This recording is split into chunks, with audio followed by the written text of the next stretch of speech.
晋安王入主青州，将近20年载，可曾想过更进一步？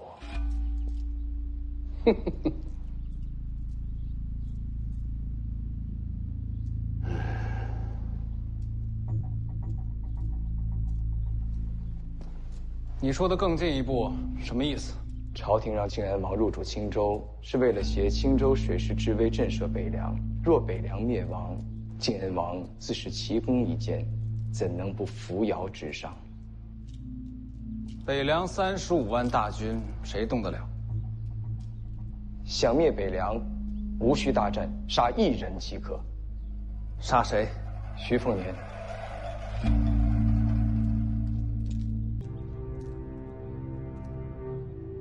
父王，您觉得呢？有言惑众罢了。可他说的没错呀。杀了徐凤年，徐骁必反。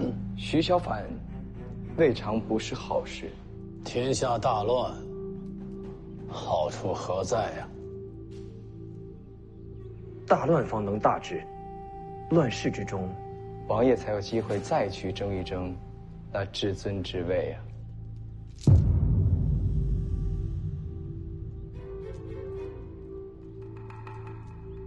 将他轰出府去。父王，若再登门，斩首示众。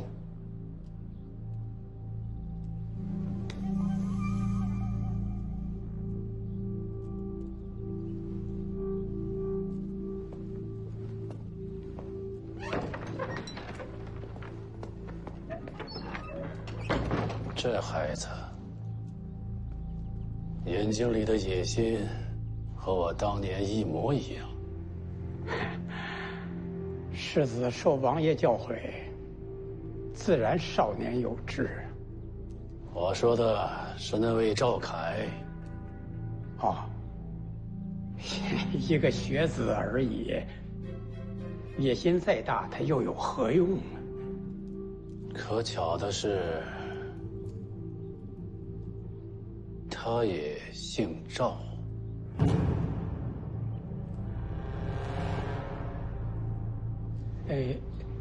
林家还未缴出干净，王某就先告辞了。王先生，请便。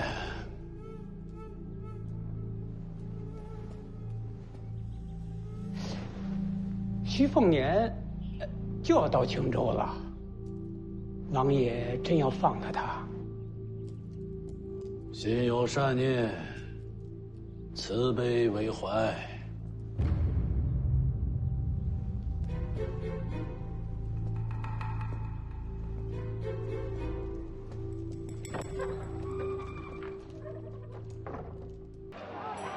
父王常年安逸，胆子都变小了。没有京城旨意，擅自杀北凉士子，总有些顾虑。大好的机会，放过了可不成？拜山孝为先，世子该为王爷解忧。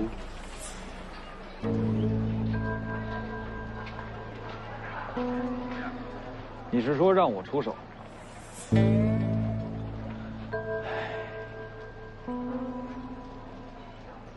也不是不行，只是徐凤年出了北凉，身边怕是有高手护卫。世子，看那边。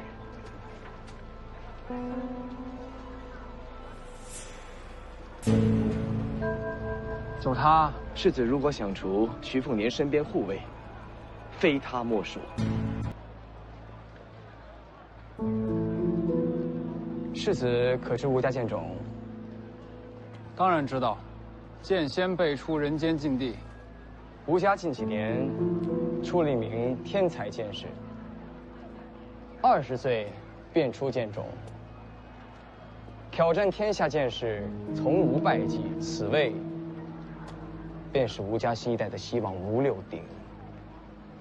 说完了吗？我还有美言。先生在青州是在等徐凤年吗？与你何干？靖安王府愿为先生打探徐凤年行踪，一有消息立时奉上。你想要什么？能遇杜先生出手，心满意足。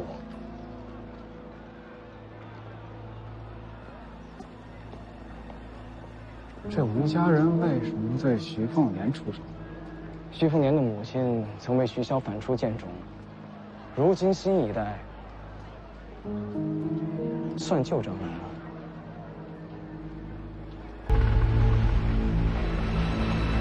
世子，有传。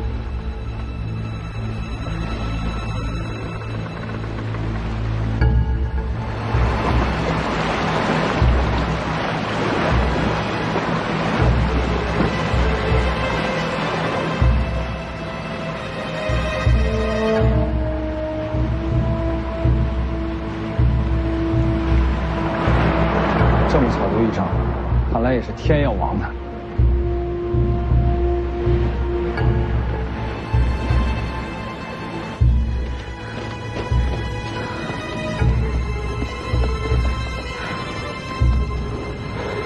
就是这儿，快看！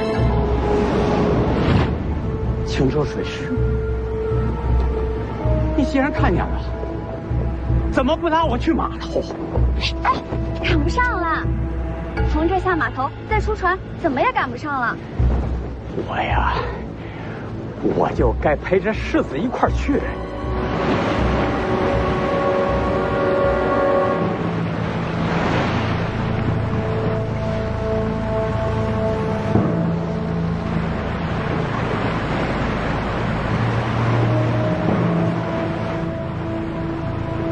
要遇上了，那靖安王父子不是蠢货，真要害了世子，那北凉必定杀至青州。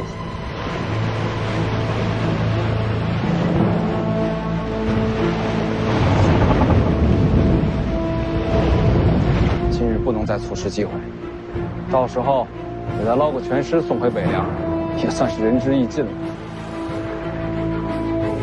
别管剑中那家伙了，等他赶到，徐凤年早死。起剑不动，左右两剑击沉敌船，不留活口。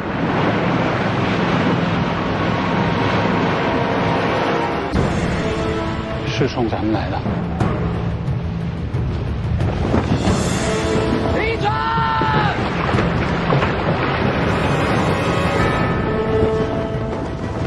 出门！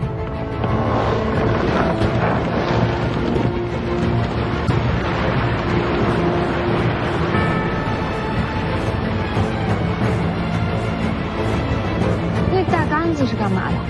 那是拍杆，砸船用的。拍杆重量惊人，这两下砸下去，怕船都没了。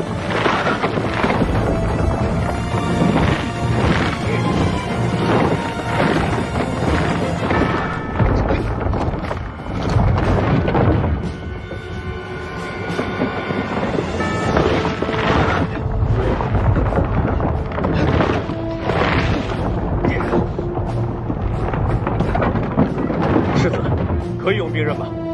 准了。来！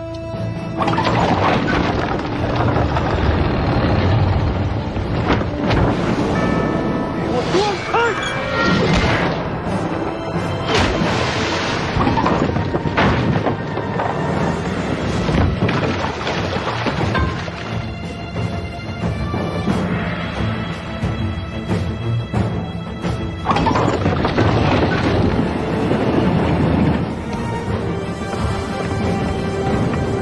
凤起！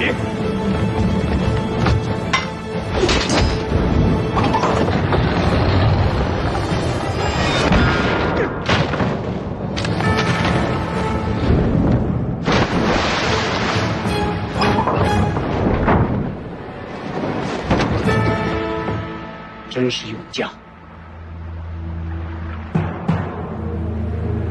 好厉害！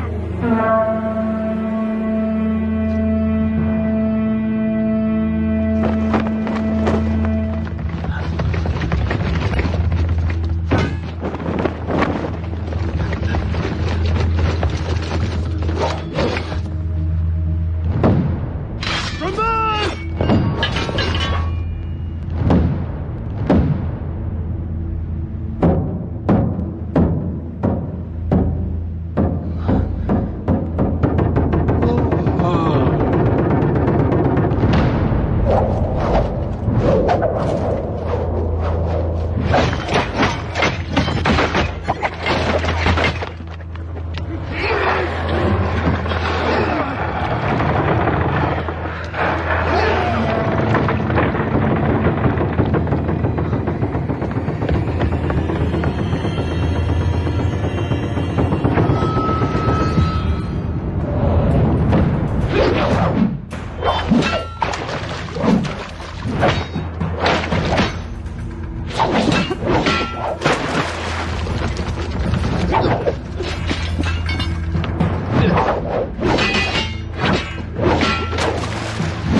是，你去世子吧，他让我护着你。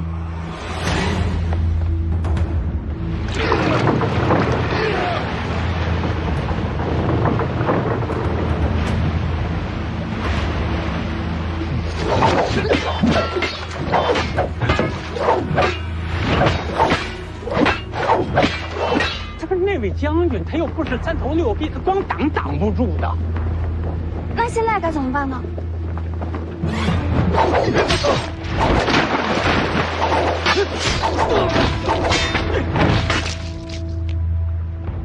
宁峨眉，在夺船。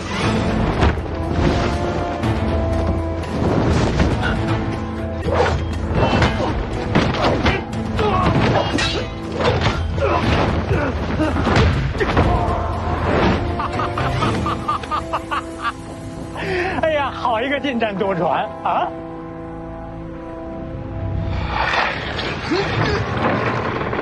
魏爷爷，能上那艘船吗？小事一桩。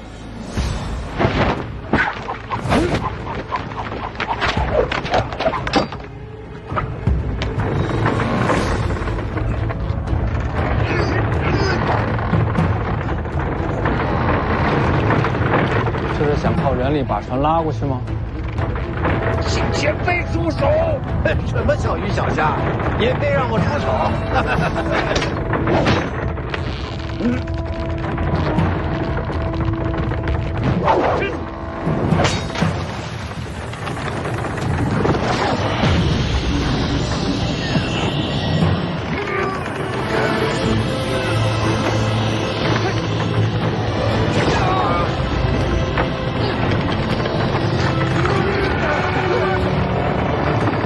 这人莫非天生神力？我才是赤霞剑诀。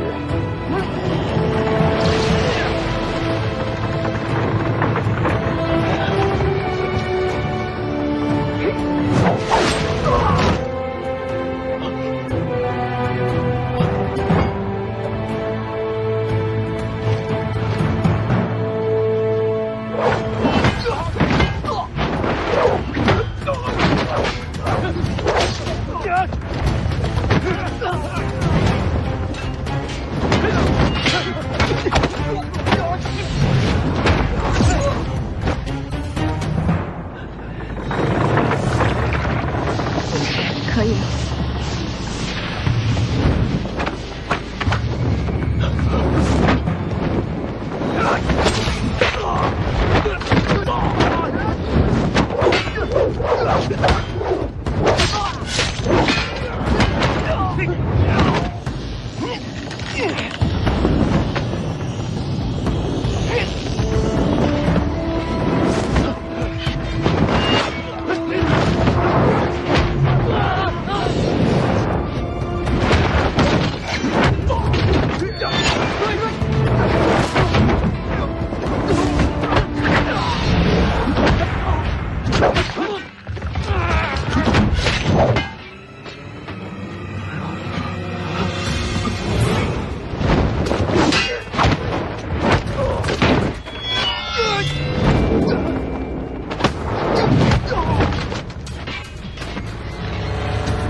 高手众多，今日一见，名不虚传。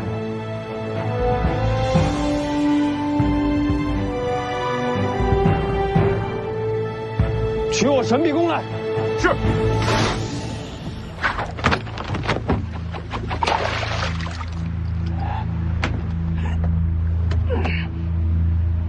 已经没事了，林家的人已经陆续都走，老伯救下不少人。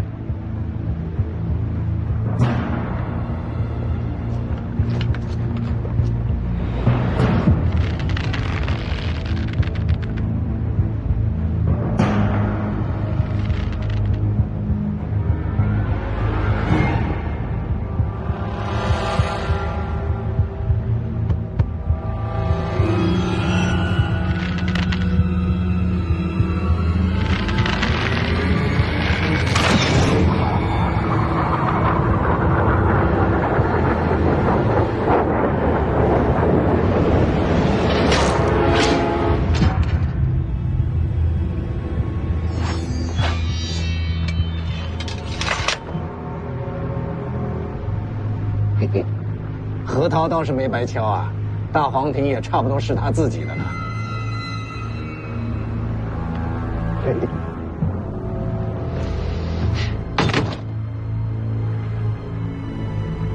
终于到了。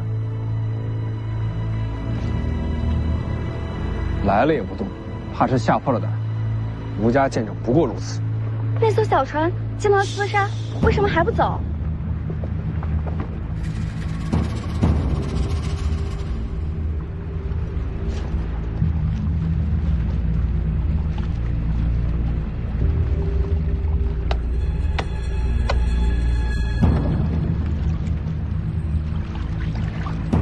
他想干什么？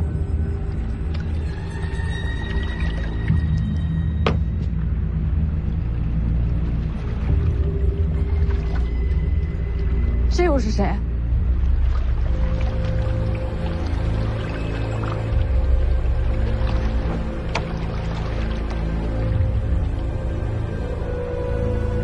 是徐凤年吗？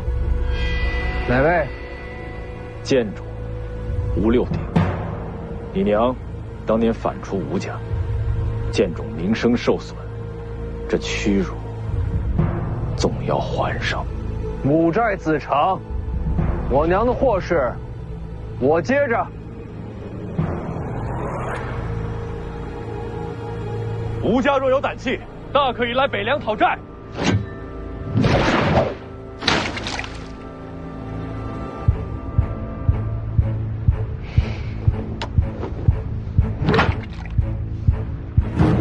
你要接，便接着吧。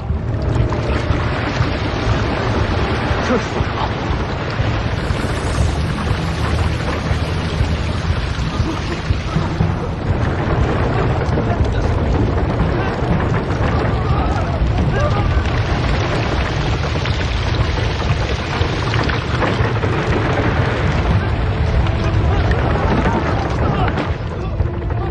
吴家剑种竟然如此之强！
别往我脑袋上扔船！前辈是哪一位？关你球事儿！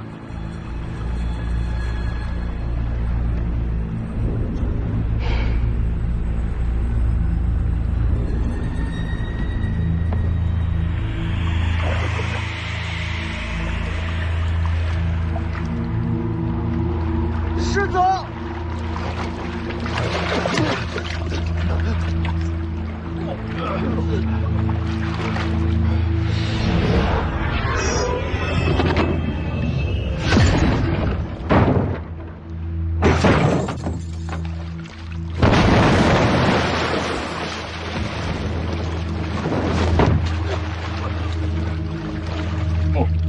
真气用的倒是熟啊！那老头又是何方神圣？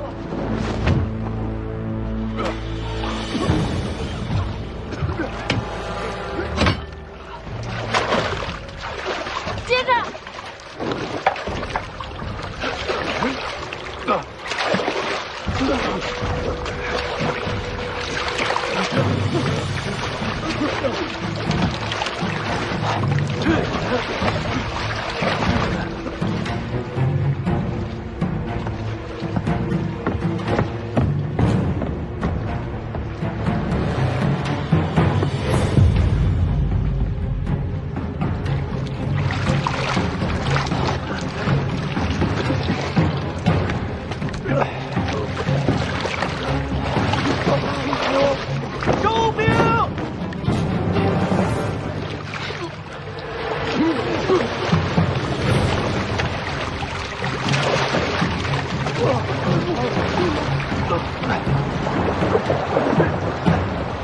红甲，红甲，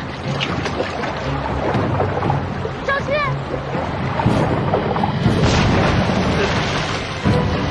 周杰。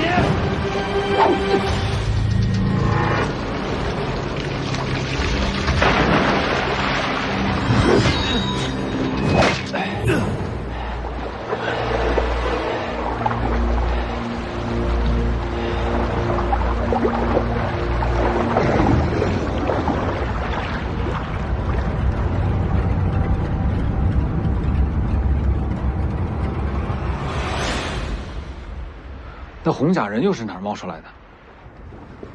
那艘旗舰上，到底是谁想对徐丰年下手？那不管是谁，都闯下大祸了。对北凉世子行凶，打一桩都够。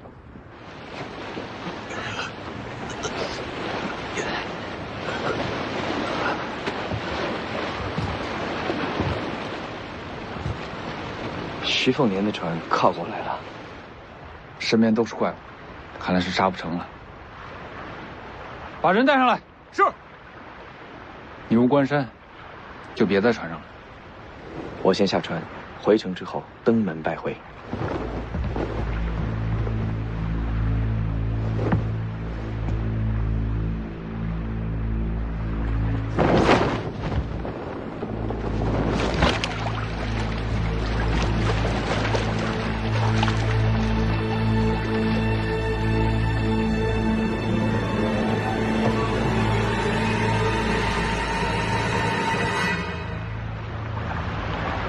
靖安王世子有请北凉世子上船。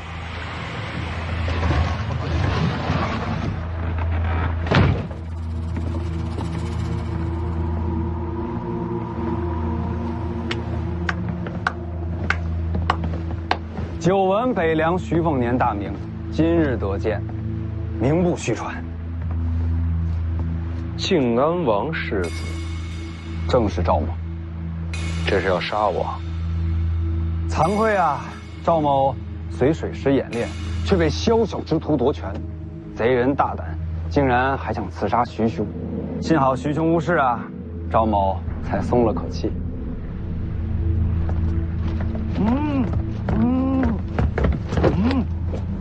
不是夺权吗？怎么还把人绑上了？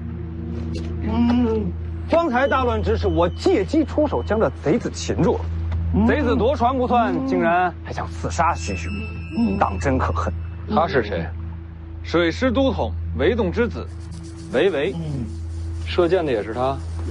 就是此人。那他知不知道这可是死罪？徐兄说的是，刺杀北凉世子只能是死罪了。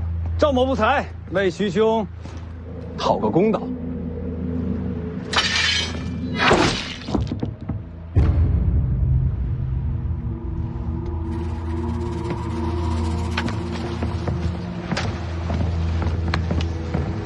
徐兄，消息没有？杀得够快的。为国除奸，刻不容缓。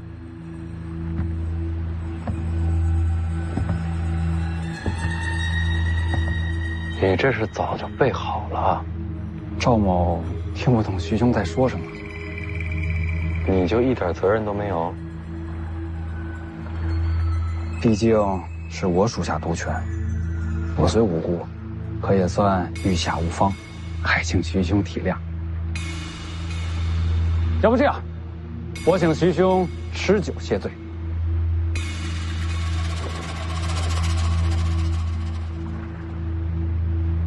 沾到血了，多谢。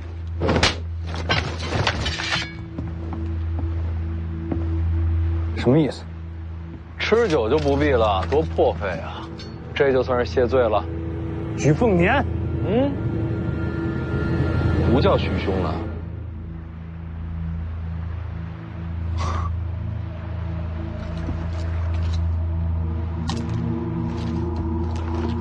徐兄消气就好。雅量高致，靖安王养了个好儿子，佩服。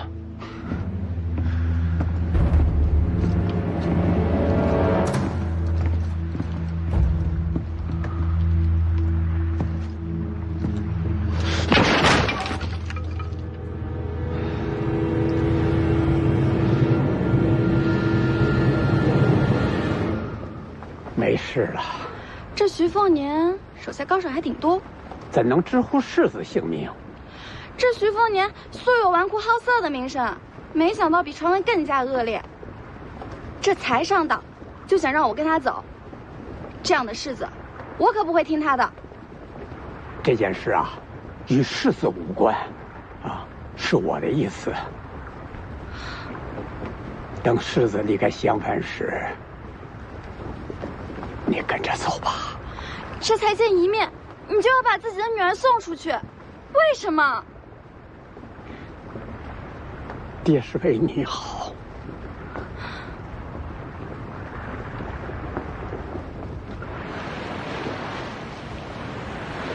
刚才水下偷袭的又是福将洪甲，看来想杀我的人一路跟到了青州。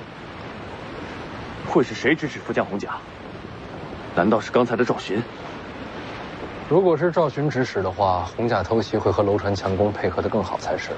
背后要杀我的这个人是在借赵寻的势。可惜不知道是谁。哼，会再见的。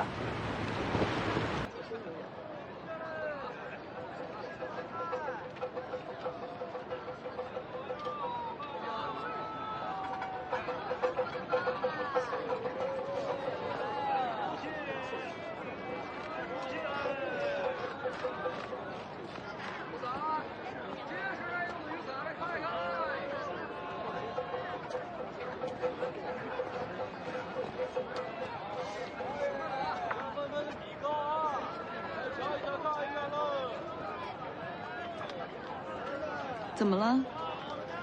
没怎么。触景生情了。挑点菜吃。这景有什么情可生的？如果我没有记错，襄樊曾经是楚国的大城。你是楚国公主，重游此地，这好，自有感悟。哪来的什么公主？晚上加点盐，烤了。现在只有一个丫鬟。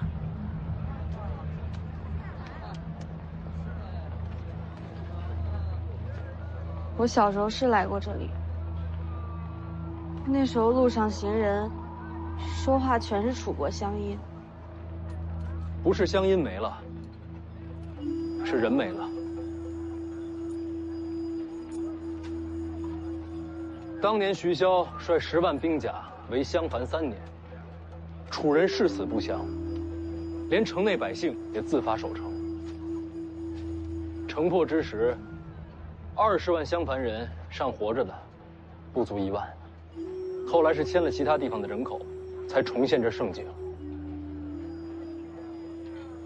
战后徐骁来过，他说，埋在这繁华街景背后的，是10数万孤魂野鬼，夜夜哀嚎。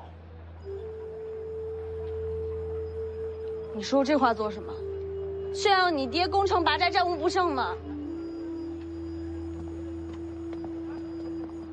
徐骁说这话的意思不是炫耀，还能是什么？其实世上哪有什么牛鬼蛇神啊？他说的孤魂野鬼，并非真的埋在襄樊，而是扎在他的心里。永世缠着他，不得安宁。人屠徐骁，世人见其威名，却没人知道他背负多少亡魂前行。他是后悔了吗？不是后悔，是警惕，是提醒，是为了告诉他自己，无论付出什么样的代价，都不能让乱世重现。他想要守护这样的天下，所以北凉军旗对他来说重过一切。那你呢？我和他不一样，我也不会和他一样。连自己身边重要的人都守护不好，天下大局有什么意义呢？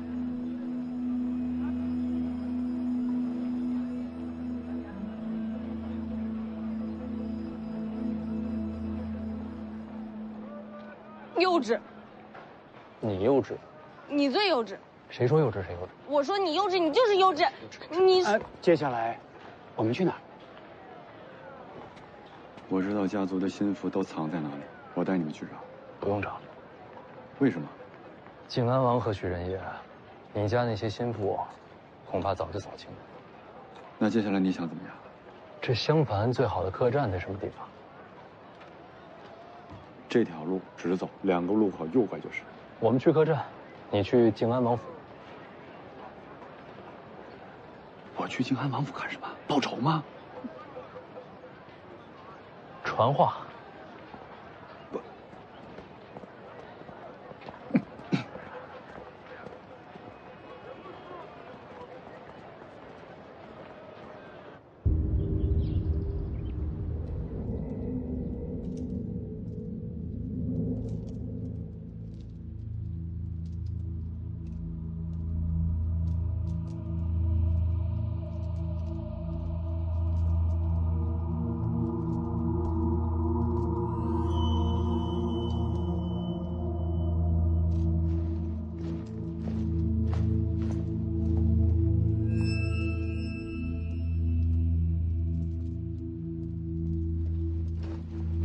父王，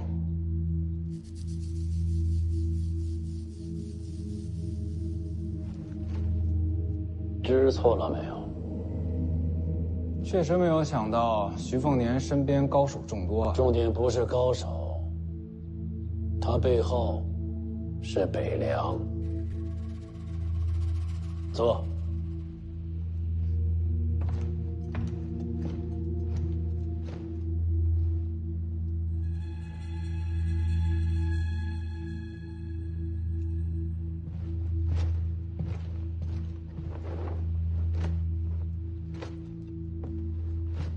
我知道杀徐凤年像同马蜂窝一样，不过父王请放心，我已经找好了替死鬼。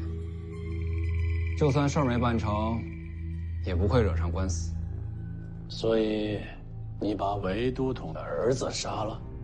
韦洞阳奉阴违，本来就是京城扎在水师的钉子。借徐凤年之势杀他儿子，正好敲山震虎，震慑水师。我一直跟你讲，要多读佛经，修身养性。你身上的杀气总是这么重啊！杀都杀了。朝廷向来对北凉的事情十分看重。林家嫡子刺杀徐凤年，结果呢，林家被灭了门。你以为就死了一个韦洞的儿子，这件事儿就能过去了？那您说怎么办？韦洞就这么一个儿子，向来是父子情深。如今白发人送黑发人，何等凄惨！不如一家人一起走，相互之间也能有个照应。那您是说，韦洞全家人现在都已经随他儿子走了？您把韦家老小都杀绝了？只有这样，这件事儿也算才能有个交代。也是可怜呀，我已经传令下去，会有人为韦家烧纸上香，操办后事，也算是结个善缘吧。所以啊，我早就跟你说，做人要慈悲为怀，你呀也要多学学，多想想。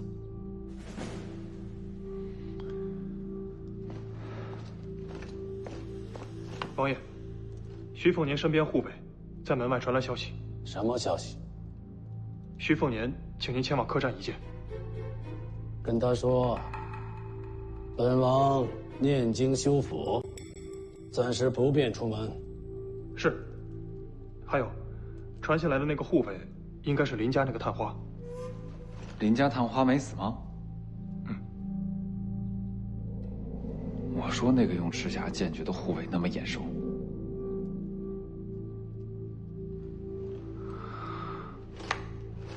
父王，这是欺君啊！林家灭门是皇上的意思，这是对付北凉的把柄。就当不知此事，将人好生送出门去。是。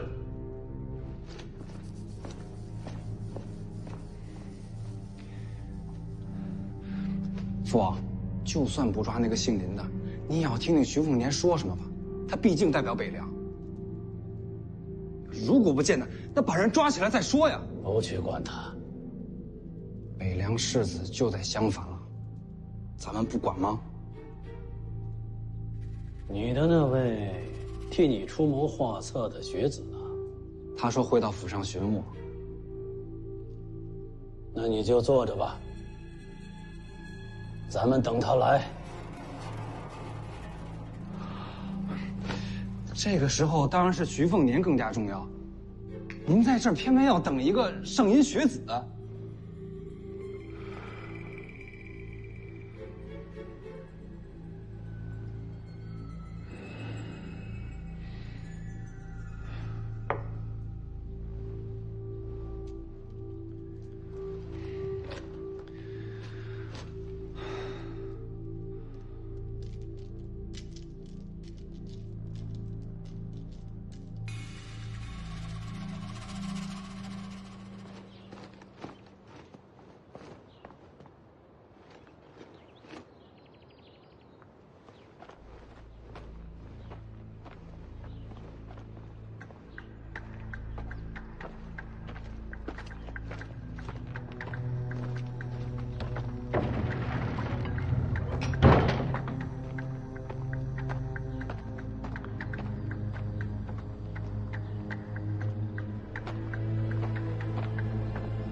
赵某应约前来，替王爷和世子解忧。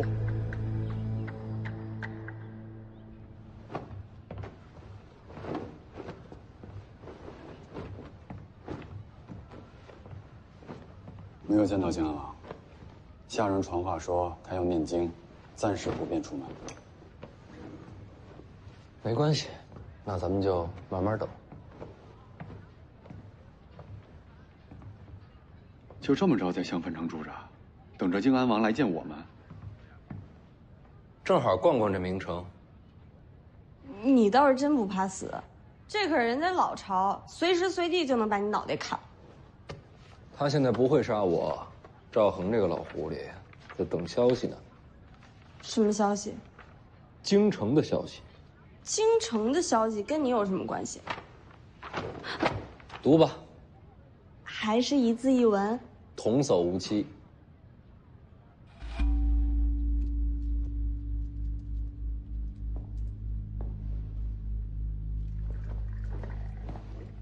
学生见过王爷、王妃、世子。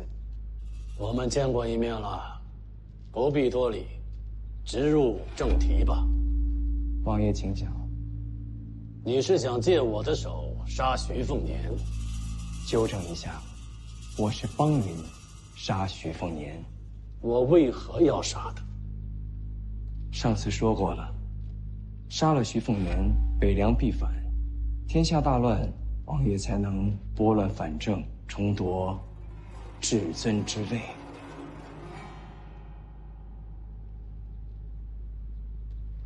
我知道，寒雕寺是你师傅。那老奴统领一众宦官，恃才傲物，可他却对你倾囊相授，连保命的福将红甲都送给了你。为什么？王爷想必已有答案。因为你姓赵，你母亲早早过世，随即你被寒雕寺送入京城，然后又把你送进了上阴学宫。学宫素来对学子家世严加排场，唯独对你却没有人问及过你的父亲是谁。王爷觉得我的父亲是谁？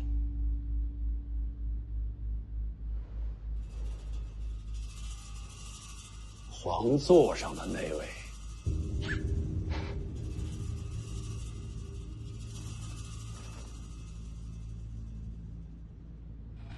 说起来，你得叫我叔叔。宗庙里没有我的名字，我不算皇家人。是。若天下太平，你一辈子无法入主京城。可一旦天下大乱，你的机会便来了。赵凯，你杀徐凤年不是为我，是为你自己。大家都有好处。还是那句话，天下不乱，我也便不可能再重返京城。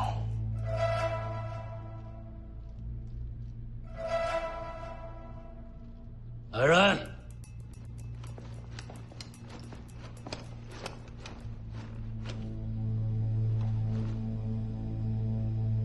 将他押进地牢。等等，若是江湖人杀的徐凤年，徐骁便没理由怪罪在王爷头上。我已见识过徐凤年身边的高手，如今能杀他的人，我已背弃，只等王爷下决心。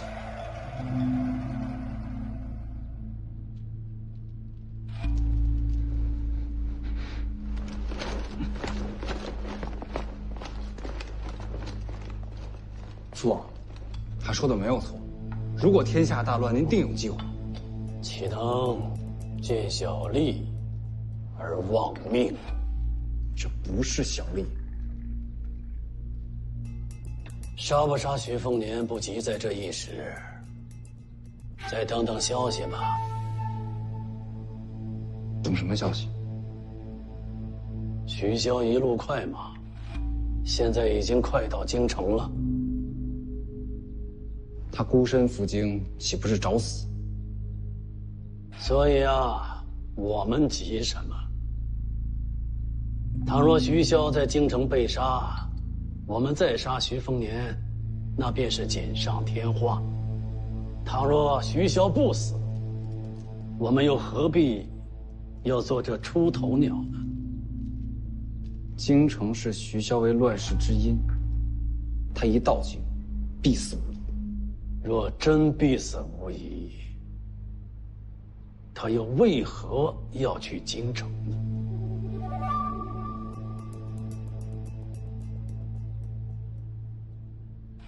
静下心，等消息吧。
上柱国，这么巧。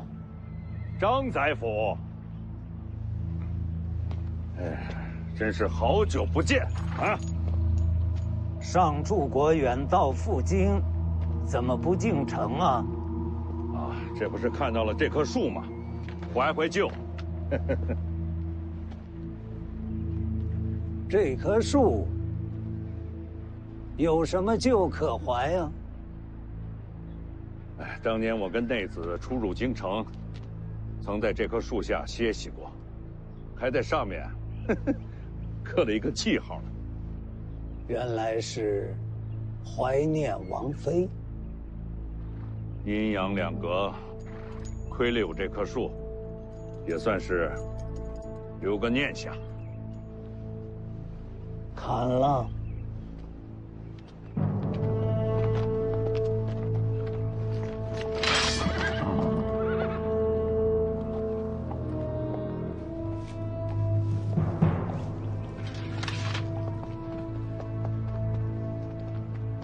这树如此珍贵，还是给上柱国带回北凉，天天看着，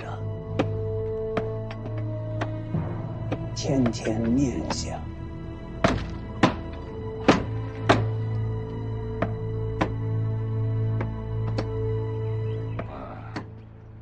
宰辅出行，随身还带着斧子呢。就今天带。你说巧不巧？巧，太巧了。进城。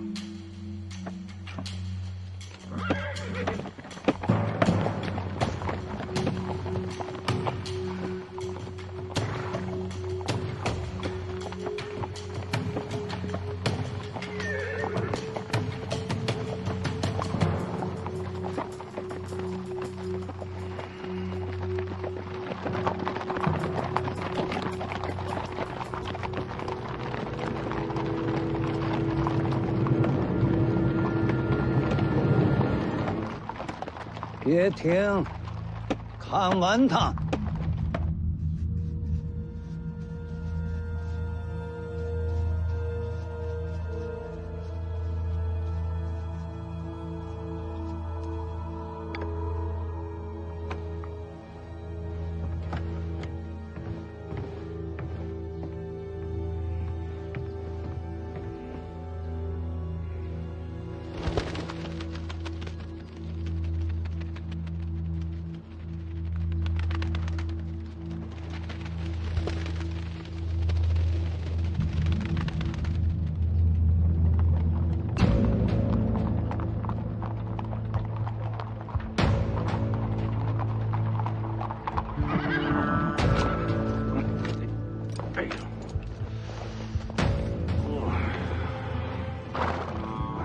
没事。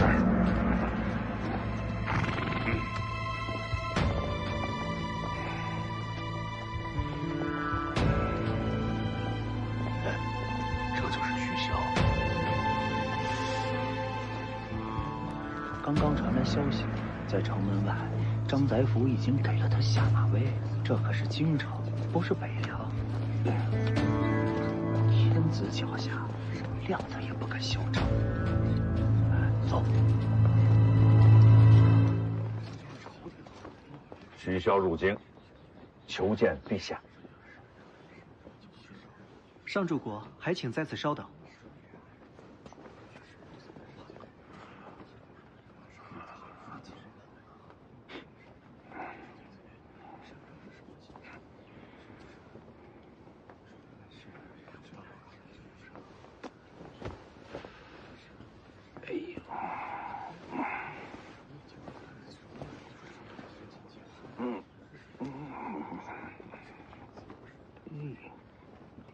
宫门前提刀牵马，何其狂悖不堪！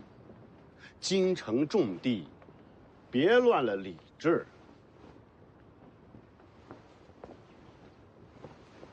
您哪位啊？迎亲光禄大夫刘体仁。哦，从三品。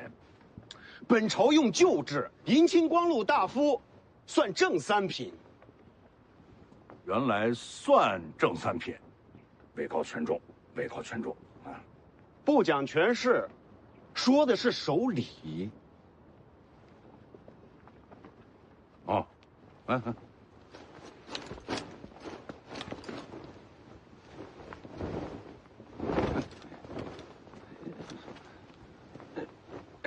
不仅仅是衣装，你那刀也该去了。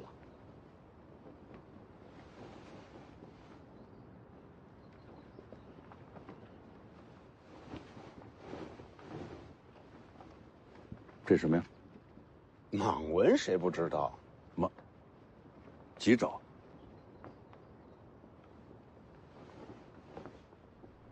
五爪。按礼制，什么样的人敢穿五爪袍？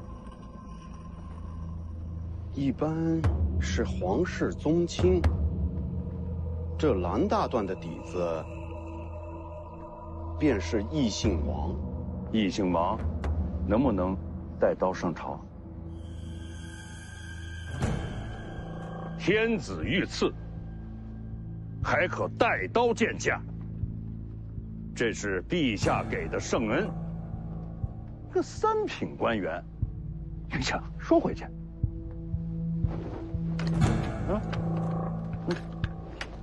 给拿着。我就是提醒。三品官员见王驾，该不该跪迎？满嘴的礼制，行为却如此的狂悖。哎呀，刘大人的官威要压过陛下的圣恩了。混账，怎能口不择言？你敢打我？啊，打的就是你啊！我，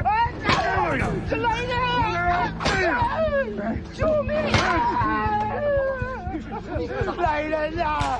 救命啊！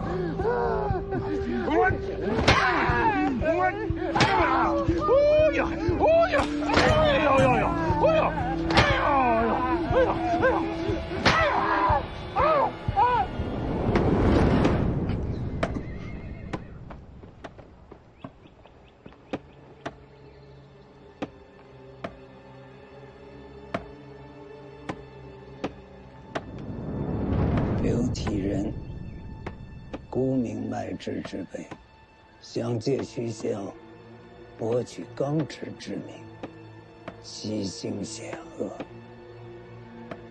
他以为徐骁真的怕我不成？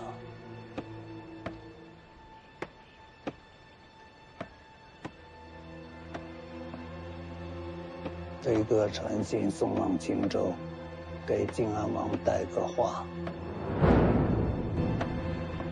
非吾自外之，自中生于心。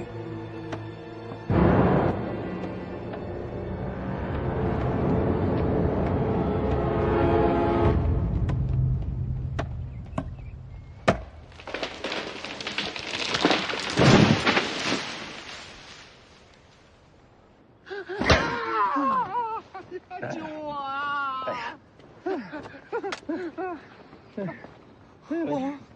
哎呦！你知道我为什么不跟人家这个张居禄计较吗？因为他是宰辅。这跟官职没关系。张居禄啊，这为王前驱，不计生死，我多多少少还对他有一点点的佩服。至于你啊，那纯属找死了。来，接着来。来，上主国，见过上主国。杨太岁，上主国，你这是干什么呢？反正等着也是等着，打着玩呗。正三品你打着玩啊？挺勇敢的。上主国，陛下身体有恙，暂时见不了上主后。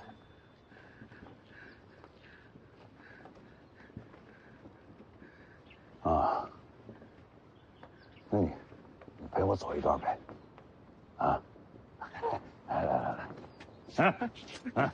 杨太岁，嘿，你说啊，你这个杨太岁哈，我现在越来越佩服你了。都说伴君如伴虎，你这一伴就好几十年，你说你再活这个20-30年，你就可以辅佐3朝的元老了，那可真是名副其实的国师了。我就是一普通的和尚，并无官职。和尚？和尚有你这么普通的吗？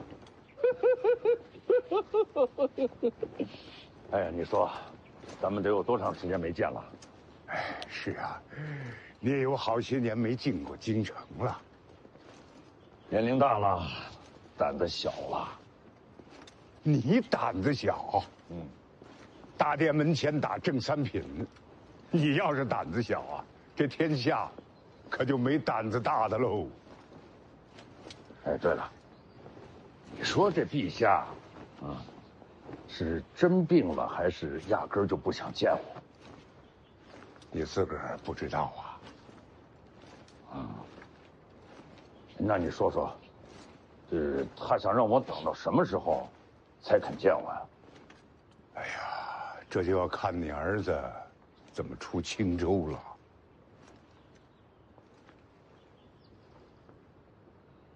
你这个老家伙，还真说实话，所以啊，这京城百万人当中，只有你是我的朋友。哎呀，你要是不摸我脑袋，我便是你朋友。